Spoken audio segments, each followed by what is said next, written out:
저희가 청취자분께서 보내주신 적극적인 부모 역할 자료를 쭉 살펴봤는데요. 그 안에서 유독 세 단어가 계속 눈에 들어오더라고요. 아, 어떤 단어들이었나요? 바로 용기, 품성, 그리고 자기 존중감. 아, 그 세 가지 정말 핵심이죠. 아이가 세상을 살아가는 데 필요한 뭐랄까 일종의 내비게이션 시스템 같은 거잖아요. 내비게이션 시스템이요? 네, 제대로 된 시스템을 갖춘 아이는 길을 잃어도 다시 찾아가는데 그렇지 않으면 작은 장애물에도 그냥 쉽게 주저앉게 되죠. 바로 그 지점 때문에 청취자께서 이 자료를 보내주신 것 같아요.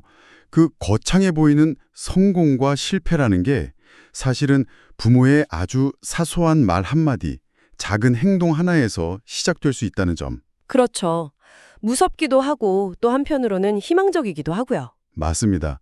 그래서 이번 탐구의 목표는 바로 그 스위치가 어디에 있는지 한번 제대로 찾아보는 겁니다.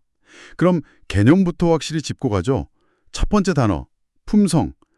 저는 사실 이 단어 들으면 그냥 착한 아이 이 정도만 생각했거든요. 네, 대부분 그렇게 생각하시죠. 그런데 자료에서는 그걸 훨씬 더 역동적인 개념으로 설명하고 있어요. 역동적이요? 네, 도덕적 근력이라는 표현을 쓰더라고요. 아, 근력이요? 그렇죠. 누구나 좀 편하고 쉬운 길로 가고 싶을 때가 있잖아요. 그럼요. 그럴 때 아니야, 이게 옳은 길이야 라고 버텨낼 수 있는 마음의 힘. 그게 바로 품성이라는 거죠. 아, 근력이라는 비유가 확 와닿네요. 그냥 타고나는 게 아니라 꾸준히 키워야 하는 힘이라는 뜻이군요. 맞습니다. 그러다 보니까 자연스럽게 용기라는 단어랑 연결이 되는 거고요. 옳은 길인 줄 알면서도 그 길을 가려면 용기가 필요하니까. 그렇죠. 품성과 용기는 사실상 한 세트라고 봐야 합니다. 근데 흥미로운 게 용기, 그러니까 영어로 courage의 어원인데요. 자료에도 나오지만 라틴어로 심장을 의미하는 core에서 왔어요. 맞아요. 그 부분이 정말 인상 깊었어요. 용기는 머리로 계산해서 내는 게 아니라는 거잖아요. 네. 이 정도 위험은 감수할 만하다. 이게 아니라 정말 말 그대로 심장이 시켜서 마음에서 우러나와서 하는 행동이라는 뜻이죠. 그래서 자료에서도 용기를 두려움이 없는 상태가 아니라 두려움에도 불구하고 나아가려는 확신감이라고 정의하고요. 그리고 이 모든 것, 그러니까 품성이라는 근력을 키우고 용기라는 엔진을 돌리는 가장 근본적인 에너지가 바로 자기 존중감인 거죠. 네, 아이가 자기 자신을 어떻게 생각하고 느끼는가 하는 문제. 맞아요. 그럼 자기 존중감은 일종의 기초 체력 같은 거네요. 오, 완벽한 비유입니다. 이 체력이 없으면 아무리 좋은 운동을 하고 좋은 엔진을 달아줘도 제대로 작동할 수가 없는. 네. 그리고 이 기초 체력이 긍정적인지 부정적인지에 따라서 아이의 삶이 완전히 다른 방향으로 흘러가기 시작합니다. 아, 바로 그 지점에서 자료에 그려진 두 개의 순환회로 그림? 네네, 그 그림이요? 와, 저는 그거 보고 정말 머리를 한 대 맞은 것 같았어요. 성공회로랑 실패회로. 그렇죠. 마치 한번 그 궤도에 올라타면 빠져나오기가 정말 힘들어 보이죠. 이 개념 한번 좀 풀어주시죠. 성공회로는 말 그대로 선순환의 정석입니다. 시작은 긍정적인 자기 존중감이에요. 나는 꽤 괜찮은 사람이야 라는 믿음. 네, 그런 아이는 새로운 과제 앞에서 한번 해볼까? 하고 용기를 내죠. 그 용기는 긍정적인 행동으로 이어지고요. 설령 결과가 완벽하지 않아도 그 시도 자체에서 뭔가를 배우죠. 주변에서도 격려를 해주고요. 맞아요. 이 긍정적인 피드백이 다시 아이의 자기 존중감을 높여주는 계속 성장하는 나선형 계단 같은 구조입니다. 듣기만 해도 기분이 좋아지는데 반대편에는 그 실패회로라는 늪이 있군요. 아, 그렇죠. 이건 시작부터가 나는 뭘 해도 안 될 거야 라는 낮은 자기 존중감이에요. 그러니까 새로운 과제 옆에서 용기 대신 두려움을 느끼는 거군요. 네. 분명히 망칠 거야. 남들이 비웃을 거야. 이런 두려움이요. 그럼 결국 피하거나 마지못해 하다가 소극적으로 대하게 되고 결과는 좋을 리가 없죠. 그럼 주변 피드백도 부정적일 테고 아이는 거봐 내 생각이 맞았어. 난 역시 안 돼. 이러면서 자신의 그 부정적인 믿음을 오히려 더 강화시키는 거죠. 정말 끔찍한 악순환이에요. 이 두 회로를 보고 있으니까 부모로서의 역할이 얼마나 중요한지 정말 다시 생각하게 되네요. 그렇죠. 우리는 아이를 과연 어느 회로의 출발선에 세워두고 있는가 그 질문을 던지게 만들죠. 자, 그럼 여기서부터가 진짜 실용적인 부분인 것 같아요. 이 회로의 스위치가 도대체 어디에 있냐는 거죠. 부모로서 우리가 무심코 아이를 실패 회로로 밀어넣고 있는 건 아닌지, 또 어떻게 하면 성공 회로로 이끌어줄 수 있는지. 네, 자료에서 명확하게 기 꺾는 행동 4가지, 그리고 기 살리는 행동 4가지를 딱 대조해서 보여주죠. 먼저 그 실패 회로의 스위치를 켠다는 기 꺾는 행동부터 볼까요? 첫 번째가 바로 부정적인 기대입니다. 넌 원래 그런 애잖아.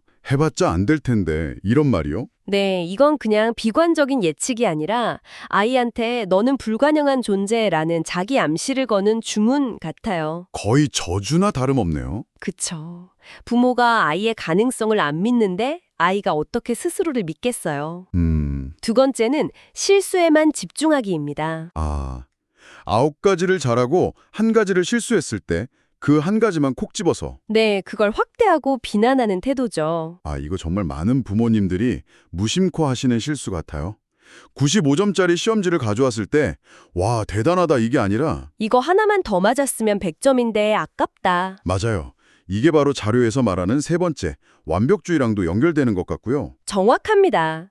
완벽주의는 칭찬의 탈을 쓴 기꺾기예요. 칭찬에 탈을 썼다. 네, 이만하면 잘했다는 만족감을 느낄 기회를 아예 막아버리는 거죠. 아이는 뭘 해도 1% 부족하다는 느낌, 좌절감을 학습하게 돼요. 마지막 네 번째는 좀 의외였어요. 바로 과잉 보호. 아이를 너무 사랑해서 다 해주는 게 오히려 기를 꺾는 일이라뇨. 이게 부모님들이 가장 사랑이라는 이름으로 포장하기 쉬운 함정이죠. 밥을 떠먹여주고 숙제를 대신 해주고 친구 관계에 개입하는 모든 행동 이면에는 아주 강력한 메시지가 숨어 있거든요. 어떤 메시지죠? 바로 너는 무능력해서 혼자서는 아무것도 할 수 없어. 내가 없으면 넌 안 돼.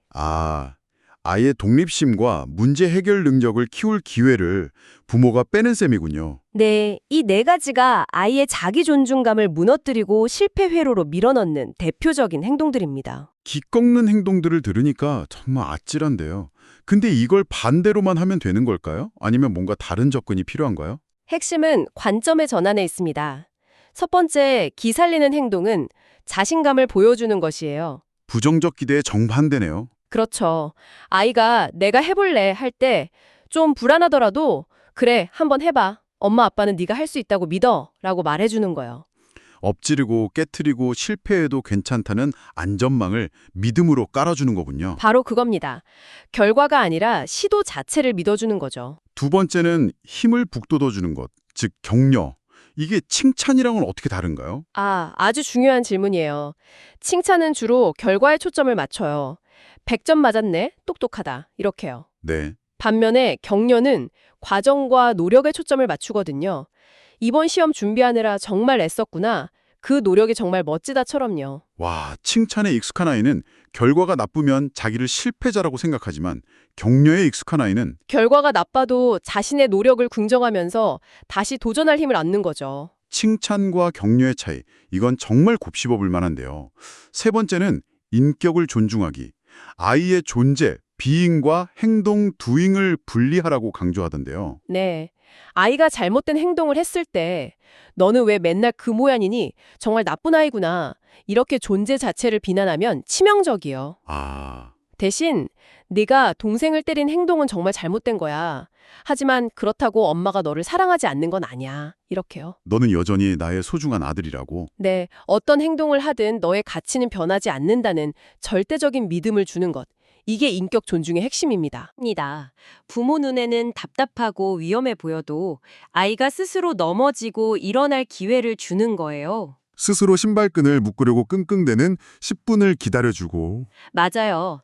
친구랑 다툰 문제를 스스로 해결하도록 지켜봐 주는 것. 그 과정에서 아이는 내 인생의 문제는 내가 해결할 수 있다는 유능감을 배우게 됩니다. 이 4가지가 바로 아이를 성공회로 위에 단단히 올려놓는 방법이군요. 이 모든 걸 딱 관통하는 아주 구체적인 예시가 하나 있었어요. 그 로스 캠벨 박사 인용구요. 허드렛 일 이야기. 네, 아이가 당신을 신뢰하게 만드는 가장 좋은 방법은 간단한 허드렛 일을 맡기는 것이다. 와, 저는 이걸 읽고 잠시 멍해졌어요. 이게 정말 핵심을 꿰뚫는 말이죠. 우리는 보통 아이에게 신뢰를 얻으려면 뭔가 대단한 걸 해줘야 한다고 생각하잖아요. 그렇죠. 근데 오히려 그 반대라는 겁니다. 잠시만요. 이건 정말 관점을 완전히 바꾸네요. 저는 허드렛 일, 그러니까 심부름 같은 건 아이에게 책임감을 가르치는 거라고만 생각했거든요. 그렇죠. 보통은 그렇게만 생각하는데 자료에서는 그게 아니라 신뢰와 소속감을 주는 행위라고 보는 거예요. 아, 바로 그겁니다. 아이에게 설거지를 맡기는 행위에는 두 가지 메시지가 담겨 있는 거죠. 두 가지요? 첫째, 네가 그릇을 깨트릴 수도 있지만 그럼에도 나는 너의 시도를 믿는다는 신뢰. 둘째, 너는 우리 가족을 위해 기여하는 중요한 존재다. 라는 소속감과 유능감의 메시지죠. 와, 완전히 다른 차원의 이야기인데요. 아이가 서툴게 닦은 그릇에 거품이 묻어 있을 때 이게 뭐야? 다시 닦아! 이게 아니라 와, 엄마 도와주려고 설거지도 했어. 정말 고마워. 엄마가 엄청 편해졌네?